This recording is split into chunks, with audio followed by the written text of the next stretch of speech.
Ada seorang mahasiswa yang asalnya dari Bekasi. Dia kuliah di Makassar, Sulawesi Selatan. Gue gak bisa sebutin kampusnya apa, tapi ya salah satu kampus terkenal di Makassar lah. Nama si mahasiswa ini sebut aja Pandia.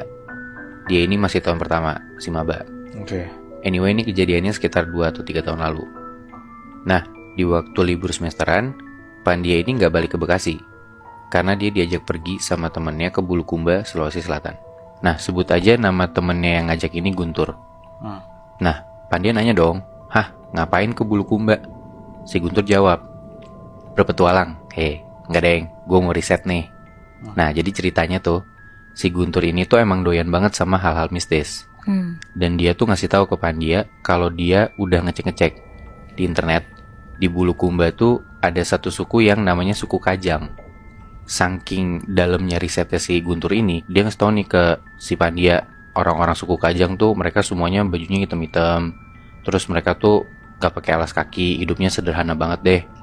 Terus kayak suku Kajang ini tuh udah terkenal banget sama ilmu mistisnya yang tinggi banget. Nama ilmunya ini Doti. Apa tuh Doti? Nah, Doti itu tuh kayak ilmu santet gitu. Saking tingginya, ilmu Doti ini bisa nyelakain orang yang kena ilmunya, bikin korbannya cacat seumur hidup, bahkan bikin orangnya mati cuma dengan foto yang ditulisin nama calon korbannya. Serem banget. Nah, tapi pakai ritual kayak pakai 1 ekor ayam putih, terus pakai segelas air putih, terus kayak ayamnya ini dipegang terus dihadapin ke air putihnya, dan kalau mantranya sukses, ayamnya tuh bakal mati dan air putihnya ini berubah jadi warna merah. Nah, terus Guntur juga baca di internet, ada satu kasus, ada mahasiswa nih lagi pergi KKN ke desa suku Kajang, dan gara-gara si mahasiswa ini gak sopan, si mahasiswa ini tuh kena ritual Doti. Dan bikin si mahasiswa ini jadi kayak orang gila yang lari-lari keluar sambil telanjang. Tapi itu kerasukan gak? Itu kerasukan gara-gara Doti. Nah, semua info itu tuh dikasih tahu sama Guntur ke Pandia, dan Guntur minta ditemenin buat kesana. Awalnya tuh Pandia sebenarnya nggak mau karena ya serem banget kan. Tapi Guntur bilang dia baca di internet kalau misalkan orang suku Kajang ini sebenarnya baik-baik banget, dan asalkan mereka nggak macem-macem, semua bakal aman-aman aja. Akhirnya setelah dirayu-rayu, akhirnya Pandia ikutlah sama Guntur buat kesana. Nah, perjalanan mereka kesana tuh sekitar 4-5 jaman. Mereka kesana backpackingan gitu. Singkat cerita, sampai di sana masih siang, dan begitu sampai, Guntur tuh ngajak Pandia buat ketemu sama Amatoa. Amatoa tuh kayak kepala suku di sana lah. Udah tuh mereka ngobrol-ngobrol dan riset-riset tentang si suku Kajang ini. Nah, di tempatnya Amatoa itu tuh Pandia sama Guntur nggak ngelihat ada ritual Doti ini sama sesajen-sesajen yang mereka tahu buat ngelakuin si ritual Doti ini. Si sesajen-sesajen itu tuh nggak ada gitu loh. Ya udahlah, walaupun agak sedikit kecewa si Guntur, ya udah setelah mereka ngobrol, si Pandia bilang, "Makasih banyak Amatoa," gitu. Sedangkan si Guntur nggak bilang makasih sama sekali ke Amatoa ini. Bahkan pas jalan keluar dari tempatnya si Amatoa ini, si Guntur tuh kayak nyebut nama asli si Amatoa ini, bisik-bisik ke Pandia gitu. Padahal nggak boleh, karena kepala suku atau Amatoa ini tuh saking dihormatinnya, itu cuma boleh dipanggil Amatoa, nggak boleh dipanggil nama aslinya. Pandia sempat ngomelin Guntur di situ karena kesannya nggak sopan kan. Ya udah tuh, hari itu udah mulai malam, mereka tidur, kayak mereka dikasih satu rumah sederhana gitulah. Mereka tidur berdua di situ. Paginya, Pandia bangun, dan dia tuh kaget banget. Karena pas Pandia bangun, tiba-tiba Guntur itu udah berdiri persis di depan mata Pandia. Guntur sambil senyum-senyum, pakai baju, tapi nggak pakai celana sama sekali. Dia ngapain? Dia cuma berdiri di situ aja, dan setelah itu Guntur ini ketawa-tawa dan langsung lari keluar rumah. Gak pakai celana. Di situ Pandia kaget banget dan langsung ngejar Guntur, terus nyeret Guntur buat masuk ke dalam rumah kan. Ya di situ Pandia bingung banget kayak, "Lu gila ya? Lu ngapain sih, Tur?" Tapi di situ Guntur cuman ketawa-tawa doang kayak orang gila gitu loh. Sampai akhirnya Pandia kesel, tiba-tiba Pandia nampar Guntur. Seketika Guntur malah marah balik ke Pandia, "Kok lu nampar gua?" Terus si Guntur ngelihat ke arah bawah, dan dia baru sadar kalau dia nggak pakai celana. Guntur makin bingung, kok gua nggak pakai celana? Di situ Pandia cuma bisa marah-marah, "Jangan bikin malu lah, Tur, kita lagi tempat orang nih."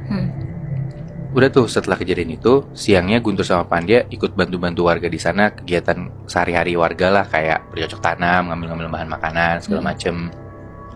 Sampai di suatu siang, si Guntur ini ngomong ke Pandia. Dia bilang gini, Pan, lu lihat deh cewek yang itu. Cakep banget, Pan. Anjing, kalau bisa gue bawa pulang nih, gue bawa pulang deh tuh cewek. Pandia ngomel dong. Dia bilang ke Guntur, Tur, lu sendiri yang bilang kalau di sini mesti sopan. Lu jangan aneh-aneh deh. Kalau lu aneh lagi, gue tinggal di sini. Udah tuh, dari situ akhirnya Guntur mulai diem. Dia nggak ngomong aneh-aneh lagi. Singkat cerita, hari udah mulai gelap. Mereka balik lagi ke rumah. Mereka berdua tidur. Besok paginya, pas Pandia bangun, Guntur tuh udah berdiri lagi di depan Pandia. Dan sama, gak pakai celana lagi. Tapi kali ini, sorry ya, dari alat kemaluannya Guntur, itu tiba-tiba keluar darah. Anjing. Pandia panik dong. Dia bilang, Tur, lo kenapa Tur? Guntur cuma diem aja gak jawab apa-apa. Akhirnya Pandia langsung mikir buat minta tolong ke Amatoa. Langsung tuh Pandia lari ke rumah Amatoa. Dia langsung masuk gitu aja. Dan disitu Pandia kaget banget. Karena disitu Pandia ngeliat si Amatoa ini lagi duduk. Dan di depan dia tuh ada ayam putih yang udah mati. Dan ada segelas air yang warnanya merah. Dan lu tahu, entah dari mana, tiba-tiba ada foto Guntur di situ. Wah, di situ Pandia kaget dan panik banget. Karena ya si Amatoa itu lagi ngejalanin ritual Doti kan. Iya. Dan yang lagi kena ritual ini temennya Pandia sendiri, si Guntur. Pandia langsung mohon-mohon lah, kayak minta maaf dan nanya kenapa kok temennya dia diritualin kayak gini. Ternyata si Amatoa ini tuh tahu kalau Guntur tuh secara sengaja ngelakuin hal-hal yang gak sopan. Mulai dari pertama kali mereka masuk ke sana tuh gak pakai pakaian hitam. Awalnya masih oke lah. Tapi setelah ngobrol sama Amatoa, Guntur ini nyebut nama Amatoa itu kan. Yang dia ngomong ke Pandia.